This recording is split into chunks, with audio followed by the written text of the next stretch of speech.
प्यारे बच्चों, अधिगम आकलन की इस इकाई में हम अध्ययन करेंगे कि स्टूडेंट पोर्टफोलियो का निर्माण कैसे किया जाता है और इसमें अलग अलग बिंदुओं पे हम डिस्कस करेंगे, जैसे कि स्टूडेंट का एक कंप्लीट पोर्टफोलियो कैसे क्रिएट किया जाता है। स्टूडेंट की स्टडी से संबंधित अगर हमें कोई भविष्य का निर्णय लेना है तो उसमें पोर्टफोलियो कैसा होना चाहिए, और अगर हमें स्टूडेंट की प्रोग्रेस को जानना है तो उसका पोर्टफोलियो कैसा होना चाहिए। इस प्रकरण में हम पोर्टफोलियो की विस्तृत जानकारी लेंगे कि पोर्टफोलियो क्यों बनाया जाता है, पोर्टफोलियो बनाने से क्या होता है और आकलन में ये किस तरीके से अपना योगदान दे रहा है। तो आइए जानते हैं पोर्टफोलियो के बारे में और स्टूडेंट पोर्टफोलियो का कंस्ट्रक्शन कैसे किया जाता है, इस प्रक्रिया के बारे में। पोर्टफोलियो, इसको आप पार्श्व चित्र कहते हैं, इसको आप अपना व्यक्तिगत रिकॉर्ड कह सकते हैं, इसको आप अपना बायोडाटा कह सकते हैं, आप इसको अपना रिज्यूम कह सकते हैं। अर्थात पोर्टफोलियो एक ऐसा दस्तावेज या ऐसा रिकॉर्ड होता है जिसमें आपने अपनी लाइफ में अभी तक कौन कौन से अचीवमेंट कर लिए हैं, आपकी लाइफ का गोल क्या है, आप किस एरिया में इंटरेस्ट रखते हैं, आपका एकेडमिक परफॉर्मेंस किस तरीके की रही है, आपके कितनी भाषाओं के आप विद्वान हैं, आपका कल्चरल एक्टिविटी में कैसा योगदान रहा है, आपने सोशल एक्टिविटी में कैसा इन्वॉल्वमेंट दिया है, आपने विभिन्न एजुकेशनल एक्टिविटीज़ जो कंडक्ट की जाती हैं उसमें कितना अपना परफॉर्मेंस दिया है। ये सारा डिटेल उसके अंतर्गत होगा। जो रिकॉर्ड्स होते हैं जिन्हें कि हम पोर्टफोलियो कह रहे हैं, पोर्टफोलियो के अंतर्गत किसी संस्था के अंतर्गत अध्ययन करने वाले विद्यार्थियों की सारी डिटेल, आपकी सारी सूचना शिक्षा से संबंधित और आपके जो आपकी एड्रेस है, आपकी फैमिली है, अभिभावक से संबंधित, आपके कॉन्टैक्ट से संबंधित, आपने कितनी स्टडी की है उससे संबंधित, कहाँ कहाँ स्टडी की है, कितनी प्रतिशत आपकी रही है, आप कौन से श्रेणी में आए हैं, ये सारी डिटेल उसके अंदर समाहित होती है। तो इसका अर्थ क्या है, ये एक रिकॉर्ड मेंटेन करने का तरीका होता है। इसके अंतर्गत विद्यार्थियों का भी रिकॉर्ड संस्था के पास होगा, तो वहाँ कार्य कर रहे कर्मचारियों का भी होगा, वहाँ अध्ययन करवा रहे शिक्षकों का भी रिकॉर्ड इंस्टीट्यूट के पास होगा। तो इंस्टीट्यूट का स्वयं का रिकॉर्ड भी अपने पास होगा, जैसे इंस्टीट्यूट में कौन कौन सी एक्टिविटी रन करवाई जा रही हैं, इस इंस्टीट्यूट में कितने आपके कर्मचारी शिक्षक अभी नियुक्त किए गए हैं, एट प्रेजेंट में कितने शिक्षक कर्मचारी कार्य कर रहे हैं, इस इंस्टीट्यूट का इंफ्रास्ट्रक्चर किस तरीके का है, इंस्टीट्यूट का परीक्षा प्रोसेस किस तरीके का है, मूल्यांकन पद्धति क्या अपनाई जाती है, लाइब्रेरी की जो पोजीशन है वो किस तरीके की है, एडमिनिस्ट्रेटिव वर्क किस तरीके का, ये सारी डिटेल किसी खाके के अंदर लिखी जा रही होती है। और वो एक पूरा का पूरा खाका जो स्टोर किया जा रहा है वो आपका रिकॉर्ड है। क्यों? क्योंकि उस रिकॉर्ड को देखने के बाद ही आपका मूल्यांकन किया जाएगा और ये पता चलेगा कि इंस्टीट्यूट प्रोग्रेस कर रहा है, प्रोग्रेस नहीं कर रहा है, या इंस्टीट्यूट जैसा है वैसा का वैसा बना हुआ है। तो आपका जो रिकॉर्ड है वो आपके मूल्यांकन, आपकी उन्नति को बताने का कार्य करता है। ऐसे ही अध्यापक से संबंधित जो रिकॉर्ड होंगे, स्वयं अध्यापक के पास भी अपना रिकॉर्ड होगा पूरा का पूरा, जितनी उसने स्टडी की, जिस क्षेत्र में स्टडी की और जितना पर ईयर वो अपना इंस्टीट्यूट में एक्टिविटी कंडक्ट करता है, उन सब का कंप्लीट एक छोटी छोटी सी चीज़ का भी दस्तावेज उसके पास संरक्षित रखा हुआ होगा। ऐसे ही इंस्टीट्यूट के पास, उसके डिपार्टमेंट के पास भी उसके पूरे जो ईयर की एक्टिविटी है उसके सारे दस्तावेज कलेक्ट हो रहे होंगे। तो अलग अलग कलेक्शन में जो फाइल का नेम होगा वो क्या होगा, अलग अलग होगा। तो वो फाइल के अंदर हमारा रिकॉर्ड क्या किया जा रहा है, कलेक्ट किया जा रहा है। ऐसे स्टूडेंट से संबंधित स्टूडेंट के कंप्लीट रिकॉर्ड उसके पास भी होगा। उसके उसने जितना अभी तक पढ़ाई की उसके सारे डॉक्यूमेंटेशन, अदर एक्टिविटीज़ में जो उसने पार्टिसिपेट किया उसके डॉक्यूमेंट, तो सारी चीज़ें उसके पास हैं। वो ईयर में जो भी चीज़ें कंडक्ट कर रहा है इंस्टीट्यूट में उससे संबंधित दस्तावेज भी उसके पास है। तो उसके डिपार्टमेंट के पास भी है, उसके टीचर के पास भी है, उसके इंस्टीट्यूट के पास भी। इतनी जगह एक व्यक्ति का रिकॉर्ड अलग अलग तरीके से क्या किया जा रहा है, मेंटेन किया जा रहा है। और ये सारी चीज़ें इसलिए की जा रही हैं ताकि इससे विद्यार्थी का जो अचीवमेंट टेबल है, उसकी लर्निंग की जो प्रोग्रेस है उसको मेजर किया जा सके। और उसकी लर्निंग के और अचीवमेंट के प्रोग्रेस से उसके डिपार्टमेंट की प्रोग्रेस, उसके इंस्टीट्यूट की प्रोग्रेस का भी पता चलता है। तो पोर्टफोलियो एक क्या होता है, रिकॉर्ड होता है। और इस रिकॉर्ड में केवल स्टूडेंट का ही रिकॉर्ड नहीं रखा जाता है, बल्कि संपूर्ण चीज़ों का ब्यौरा किसी दस्तावेज के रूप में संभाल के रखा जाता है। जैसे आपको अभी किसी इंस्टीट्यूट के लिए अप्लाई करना है, आप वहाँ स्टडी करवाना चाहते हैं, तो आपको एक अपना कंप्लीट, आप अपने डॉक्यूमेंट वहाँ नहीं भेज देंगे, बल्कि एक कंप्लीट रिकॉर्ड आप क्रिएट करेंगे। उसमें आप अपने बारे में बताएंगे, अपने पर्सनल इंफॉर्मेशन प्रोवाइड करेंगे, जैसे नाम, आपका पिता का नाम, आप कहाँ के रहने वाले हैं, आपका कॉन्टैक्ट नंबर क्या है, आपकी मेल आईडी क्या है, इससे संबंधित दस्तावेज। आप विवाहित हैं, अविवाहित हैं, आप कौन सी भाषा को जानते हैं, ये सारी चीज़ें। फिर उसके बाद आप अपने एजुकेशनल इन्फॉर्मेशन प्रोवाइड करते हैं कि मैंने अपना उत्तर मध्यमा, पूर्व मध्यमा, अपना शास्त्री, आचार्य, विद्यावारिधि, जो भी आपने किया है, जहाँ तक किया है, उसकी कंप्लीट रिकॉर्ड को तैयार करते हैं। कहाँ से किया, किस विषय में किया, किस साल में किया, कितने अंक आए, कितने प्रतिशत आए, ये सारा कंप्लीट रिकॉर्ड आप देखते हैं। आपको कोई सम्मान मिला है उसकी डिटेल आप डालेंगे। आपने किसी कल्चरल एक्टिविटीज़ में प्रतिभाग किया तो उसकी कंप्लीट रिकॉर्ड आप डालेंगे। आपने सोशल ऑर्गेनाइजेशन के साथ मिलके वर्क किया हुआ है तो उसके एक्सपीरियंस की डिटेल आप पूरी की पूरी डालेंगे। और अंत में घोषणा करते हुए कि मैंने जो भी इंफॉर्मेशन प्रोवाइड की है वो बिल्कुल सत्य है, और आप अपने हस्ताक्षर, अपने जिस दिन आप उसे भेज रहे हैं उसकी तिथि, जहाँ से भेज रहे हैं उस स्थान को लिखकर अपना जो मैं कहूँ इन्फॉर्मेशन है, अपना जो कंप्लीट रिकॉर्ड है, अपना बायोडाटा है, अपना रिज्यूम जिसे आप कहते हैं, विभिन्न नामों से आप इसे जानते हैं, आप फॉरवर्ड कर देते हैं जिस संस्था में आप अप्लाई कर रहे हैं। वो संस्था आपके उस रिकॉर्ड को पढ़ने के बाद आपको एलिजिबल पाती है तो आपको डेमोस्ट्रेशन के लिए बुलाती है।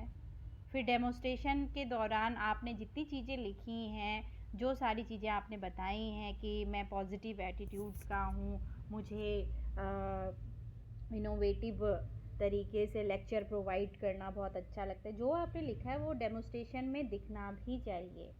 तो आपने जो भी इंफॉर्मेशन दी उसकी घोषणा की है, मैंने सत्य कहा है। तो सारे डॉक्यूमेंट आप अपने चेक करवाते हैं उस दिन। अपने जो डेमोस्ट्रेशन है उसमें अपने इंटरेस्ट का, अपनी एबिलिटी का और अपना परिचय आप देते हैं। आप में कौन सा स्किल स्पेशल है उसको आप बताते हैं। तो अगर उपयुक्त पाए जाते हैं तो आपका सिलेक्शन हो जाता है। फिर इंस्टीट्यूट आपका रिकॉर्ड मेंटेन करेगा। आप खुद उस इंस्टीट्यूट में रहते हुए अपना रिकॉर्ड मेंटेन करेंगे, अपने छात्रों का रिकॉर्ड मेंटेन करेंगे। तो इस प्रकार से आप देख रहे हैं कि पोर्टफोलियो के अंतर्गत रिकॉर्ड्स मेंटेन किए जाते हैं और उन रिकॉर्ड्स के आधार पर आपका आकलन, मापन और मूल्यांकन तीनों ही प्रक्रियाओं को पूर्ण किया जाता है। इससे आपके प्रोग्रेस पता चलता है।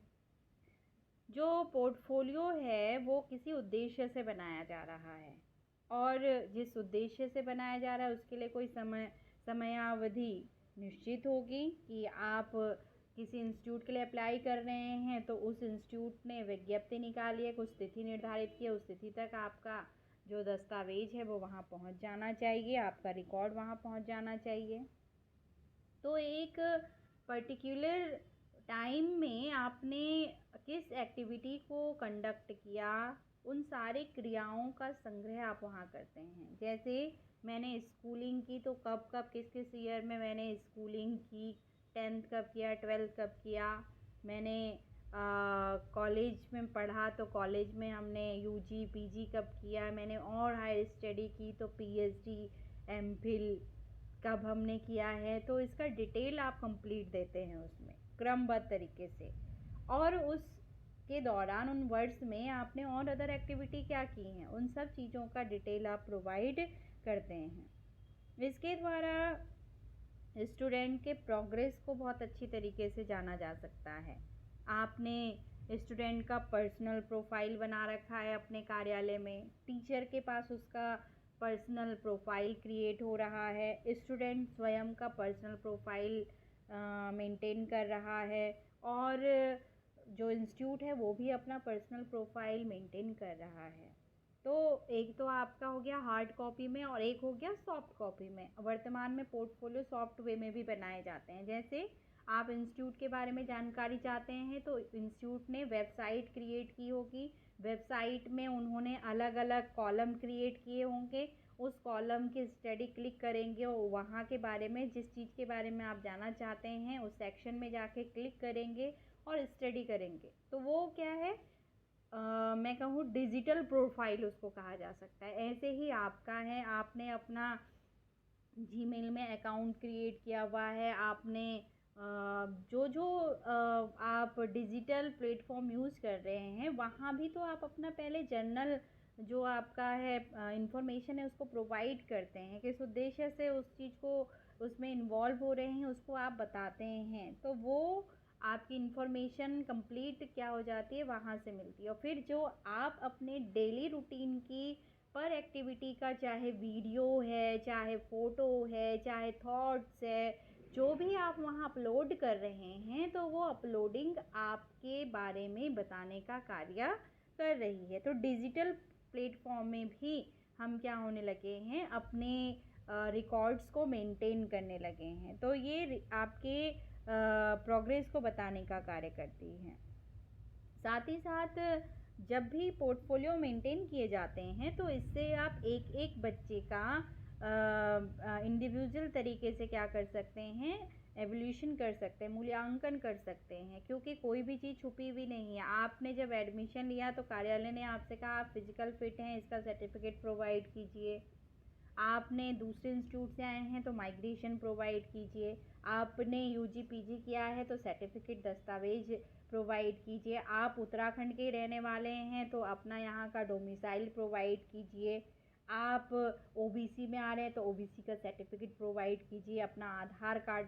तो ये क्यों मांगे जा रहे हैं, क्योंकि आपकी जो इन्फॉर्मेशन है, आपसे संबंधित जो दस्तावेज हैं उसकी फाइलिंग, उसका रिकॉर्ड मेंटेन किया जा रहा है कि अब आप यहाँ प्रविष्ट हो चुके हैं। जो भी आप पूरे सत्र भर छुट्टी लेते हैं या आप हो सकता है मेडिकल पे चले गए हैं, हो सकता है कुछ आवश्यक एक्टिविटी में आपने प्रतिभाग किया, उससे संबंधित सर्टिफिकेट, तो वो सारे दस्तावेज आप अपने कार्यालय में भी सबमिट करवाते हैं।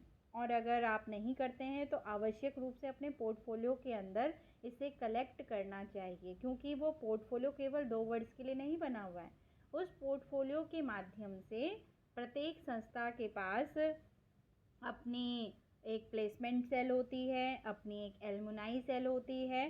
प्लेसमेंट सेल का कार्य है आपकी योग्यता, क्षमता, स्किल को देखते हुए आपके लिए ऐसे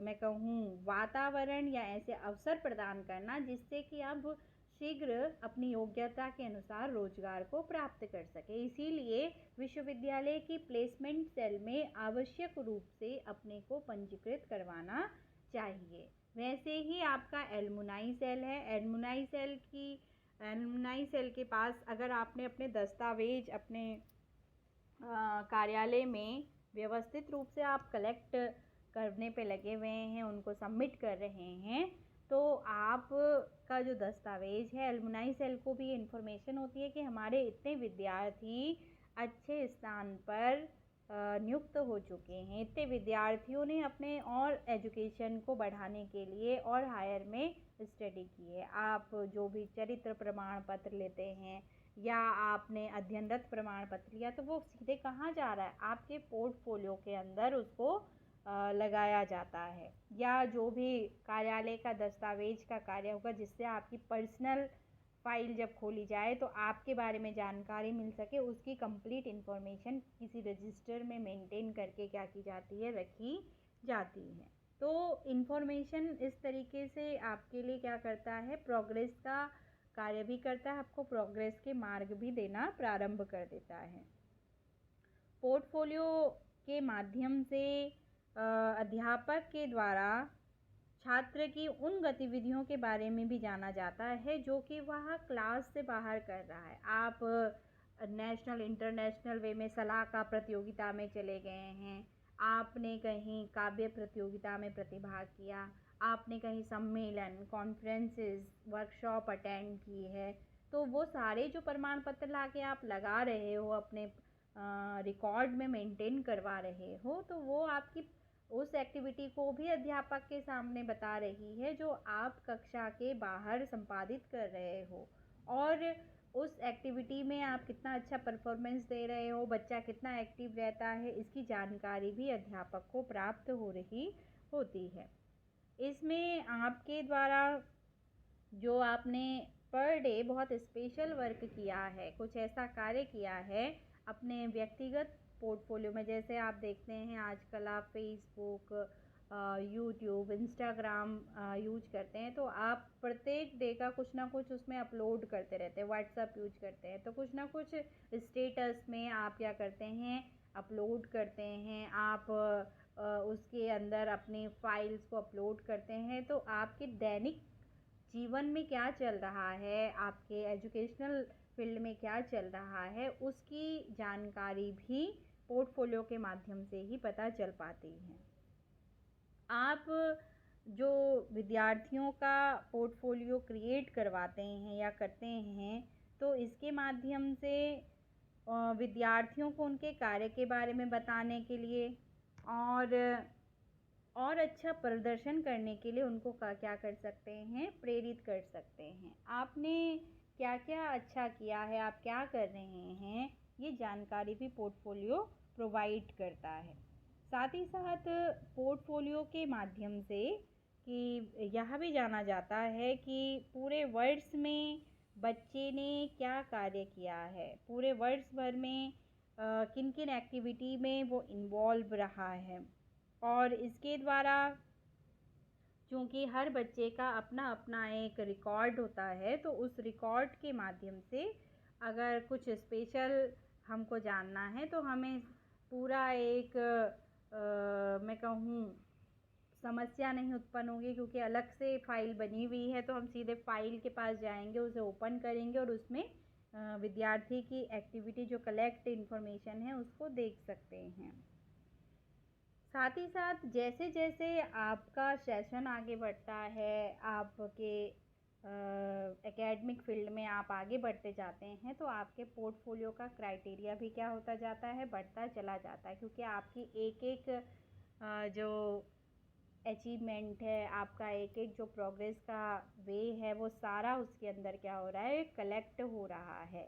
तो इन टोटल अगर हम समझें पोर्टफोलियो को, तो आप इतना समझिए कि पोर्टफोलियो एक रिकॉर्ड होता है। इस रिकॉर्ड में आप अपने अध्ययन जिस फील्ड में आप जाने वाले हैं, मान लीजिए आपको किसी इंस्टीट्यूट में जाना है, तो ऑब्वियस वहाँ शिक्षा से संबंधित रिकॉर्ड की आवश्यकता होगी। लेकिन आपको ही वहाँ संगीत में रुचि है, तो संगीत में संगीत से संबंधित ही रिकॉर्ड वहाँ चाहिए होंगे, तो वहाँ का पोर्टफोलियो क्या बन जाएगा, अलग बन जाएगा। वहीं आपको क्रिकेट में जाना है, तो आपके जो फिज़िकल एक्टिविटी का जो पोर्टफोलियो है, खेल से संबंधित जो जितने भी दस्तावेज हैं उस और आप उसको क्या करेंगे, अप्लाई करेंगे। ठीक वैसे ही आप यहाँ पे लगा लीजिए जैसे कि सरकार आपके लिए कोई पद सृजित करती है, कोई आवेदन निकालती है, तो आप आवेदन के जो निर्देश तालिका होती है उसका अध्ययन करते हैं। और निर्देश तालिका में आप देखते हैं, अगर वहाँ मांगा गया कि आपकी क्वालिफ़िकेशन इंटरमीडिएट होनी चाहिए और आपको लगता है मुझे भरना है, तो इंटरमीडिएट आपने किया हुआ ये आपको पता है, तो आप ये जान लें कि इंटरमीडिएट तक के सारे दस्तावेज हैं, क्या क्या इसमें मांगा गया है, उसके अकॉर्डिंग आप वहाँ आवेदन भर के अपना जो रिकॉर्ड है उनको प्रोवाइड कर देते हैं, यानी अपना पोर्टफोलियो आपने उन्हें दे दिया। वैसे ही आयोग निकाल रहा है, तो आयोग ने कहा कि आपका किसी मानद प्राप्त विश्वविद्यालय से आप क्या होने चाहिए, स्नातक होने चाहिए। तो आपने देखा मैंने स्नातक भी किया हुआ है। अब इसमें स्पेशल रूप से मांग दिया गया है कि आपको कंप्यूटर का 6 मंथ का कोर्स का सर्टिफिकेट भी चाहिए। तो अब आपने देखना है मेरे पास 6 मंथ का कंप्यूटर सर्टिफिकेट है कि नहीं है। अगर आपके पास है तो आप उस पोर्टफोलियो में फिट आ जाएंगे, अगर आपके पास नहीं है तो आप उस पोस्ट को नहीं भर पाएंगे। तो इस तरीके से पोर्टफोलियो क्या होता रहता है, रिकॉर्ड छँटता रहता है। जितने लोग एलिजिबल होंगे वही उसको भर पाएंगे। तो अलग अलग पोस्ट के लिए आप अपने अलग अलग पोर्टफोलियो का क्या करते हैं, यूज करते हैं। और जिस फील्ड में आपको जाना है उस फील्ड से संबंधित रिकॉर्ड, उस फील्ड से संबंधित दस्तावेज, उस फील्ड से संबंधित इंफॉर्मेशन, उस फील्ड से संबंधित नॉलेज को आपके पोर्टफोलियो में क्या किया जाता है, अंकित किया जाता है। तो ये था पोर्टफोलियो क्या होता है, पोर्टफोलियो का उपयोग क्या होता है, इसकी आवश्यकता क्यों है, और पोर्टफोलियो के अंदर क्या चीज़ होती है। तो इतना ही हम अध्ययन करेंगे अपने इस लेक्चर के अंतर्गत। धन्यवाद।